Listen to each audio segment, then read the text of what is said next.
ওম গণেশায় নমঃ। নমস্কাৰ প্ৰিয় দৰ্শকসকল, মৰমৰ শ্ৰোতাসকল, আমাৰ ছাবস্ক্ৰাইবাৰসকল, সকলোকে অসমীয়া নৱবৰ্ষৰ শুভেচ্ছা জনাইছোঁ। আৰম্ভ কৰিছোঁ বৃশ্চিক ৰাশিৰ ৰাশিফল অসমীয়া নতুন বছৰৰ। ন আৰু জ আদি আখৰ লৈ বৃশ্চিক ৰাশি গঠিত। বিশাখা নক্ষত্ৰৰ শেষৰ পদ, অনুৰাধা নক্ষত্ৰৰ 4টাকৈ পদ, জ্যেষ্ঠ নক্ষত্ৰৰ 4টাকৈ পদ লৈ গঠিত হৈছে বৃশ্চিক ৰাশি। বৃশ্চিক ৰাশিৰ জাতক জাতিকাসকলৰ বিশেষভাৱে 211 পৰা 240 ডিগ্ৰীলৈ এই বৃশ্চিক ৰাশি গঠিত। অধিপতি গ্ৰহ হৈছে মংগল। কালপুৰুষৰ পোনপটীয়াকৈ কঁকালৰ তলত জন্ম বুলি কোৱা হৈছে। শুভ গ্ৰহ চন্দ্ৰ, মংগল, বৃহস্পতি। শুভ বাৰ মংগলবাৰ। শুভ ৰং গোলপীয়া হালধীয়া। শুভ সংখ্যা 3 আৰু 9। শুভ ৰত্ন ৰক্তপ্ৰবাল। শুভ ধাতু তাম। শুভ দিশ হৈছে উত্তৰ। উপাস্য দেৱতা বা উপাসনা কৰিবলগীয়া উপাস্য দেৱী হৈছে মা বগলামুখী দেৱী।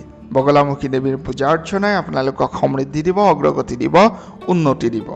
গতিকে মা কামাখ্যাৰ ওচৰতো প্ৰণিপাত জনাইছোঁ। মা কামাখ্যাই যাতে সকলোৰে সমৃদ্ধি আনে, উন্নতি আনে, অগ্ৰগতি আনে, তাৰ বাবে অজস্ৰ প্ৰণিপাত। আপোনালোকেও লিখিব জয় মা কামাখ্যা বুলি। নিশ্চয়কৈ এই বৰ্ষত আপোনালোকৰ কি ধৰণে ফলাফল আহিব তাক আমি জনাবলৈ চেষ্টা কৰিছোঁ।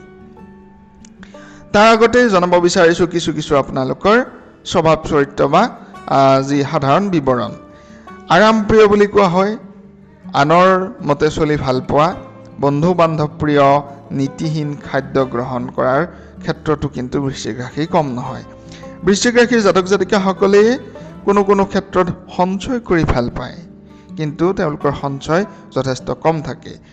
খঙাল প্ৰকৃতিৰ, সহনশীল, ৰাজ অনুগ্ৰহপ্ৰাপ্ত, শক্তিশালী, যান বাহনযুক্ত, উচ্চ অভিলাষী, বিদ্বান, নিজস্ব প্ৰাধান্য বজাই ৰাখি স্বাধীন মনৰ বৃশ্চিক ৰাশিৰ জাতক জাতিকা সকলে ৰাশি চক্ৰৰ গঠন অনুযায়ী এইবাৰ চতুৰ্থত চন্দ্ৰ ৰাহু নিজ অৱস্থাত, পঞ্চমত শনি মংগল বুধ নিজ অৱস্থাত, ষষ্ঠত শুক্ৰ ৰবি তুংগ, অষ্টমত বৃহস্পতি, নৱমত কেতু নিজ অৱস্থাত আছে। কৰ্মপ্ৰাপ্তি ইত্যাদিৰ কথাখিনি ক'ব বিচাৰিছোঁ। ব্যৱসায় বাণিজ্য, ধন, অৰ্থনীতি। কৰ্মপ্ৰাপ্তিত বিলম্ব হোৱাৰ সম্ভাৱনা, বছৰৰ শেষৰ ফালে কৰ্মত যোগাযোগ আৰু কৰ্মপ্ৰাপ্তিৰ সম্ভাৱনা আছে। ধনাগম বৃদ্ধি পাব। পদোন্নতিত খেলি মেলি হোৱাৰ সম্ভাৱনা দেখিবলৈ পোৱা গৈছে। আনফালে বদলীকৰণত অশান্তি ভোগ, উচ্চতম মহলৰ ৰোষত পৰিব পাৰে, হঠাৎ সঞ্চয় ব্যয় হোৱাৰো সম্ভাৱনা। ব্যৱসায় বাণিজ্যৰ ক্ষেত্ৰত আহুকালে দেখা দিব পাৰে, যদিও সেয়া প্ৰবল হৈ উঠা নাই। প্ৰেম প্ৰণয়, বিবাহ, বৈবাহিক সম্পৰ্ক, পাৰিবাৰিক ক্ষেত্ৰত পোনপটীয়াকৈ বিপৰীত লিংগৰ সঁহাৰিয়ে সামাজিক প্ৰেমত সুখ শান্তি ভোগ কৰিব বুলি কোৱা হৈছে। গোপন প্ৰেমত থকা মত বিৰোধ বৃদ্ধি হ'ব, বিচ্ছেদ পৰ্যন্তও হ'ব পাৰে গোপন প্ৰেমত। বিবাহৰ ক্ষেত্ৰত যোগাযোগ আছে, বিবাহত আগবাঢ়িব পাৰে। বিবাহৰ খেলি মেলি আঁতৰ কৰিবৰ বাবে, বৈবাহিক অশান্তি নাশ কৰিবৰ বাবে সুপ্ৰতিকাৰ আপোনালোকে কৰক, নিশ্চয়কৈ পাৰিবাৰিক অশান্তিও নাশ হ'ব। শিক্ষা বিদ্যা জ্ঞান, বিদ্যাৰ্থীসকলৰ উচ্চ শিক্ষা অনুষ্ঠানৰ লগত সুসম্পৰ্ক গঢ়ি নিশ্চয়কৈ নামভৰ্তি কৰিব পাৰিব। শিক্ষা লাভৰ যুগ, এলাহৰ বাবে সুযোগ হেৰাব বুলি কোৱা হৈছে। বিদেশত বিদ্যাৰ্থীসকলৰ সুনামৰ সুযোগ আহিব। গৱেষণাৰ ক্ষেত্ৰত নতুন উদ্ভাৱনে চমকপ্ৰদ সৃষ্টি কৰিব পাৰে, চমক প্ৰদৰ্শন কৰিব পাৰে।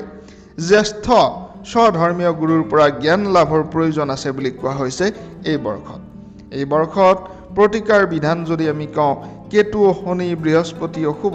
গতিকে শনি কেতু বৃহস্পতিৰ বাবে বুধবাৰে দিনত উপবাস দি সন্ধিয়া ধূপ দীপ নৈবদ্য আগবঢ়াই ৰাহু বৃহস্পতি কেতুৰ প্ৰতিকাৰৰ বাবে বীজ মন্ত্ৰ জপ কৰিব পাৰে, ৰত্ন ধাৰণ কৰিব পাৰে বা বিভিন্ন ধৰণে গ্ৰহৰ প্ৰতিকাৰৰ ব্যৱস্থা কৰিব পাৰে।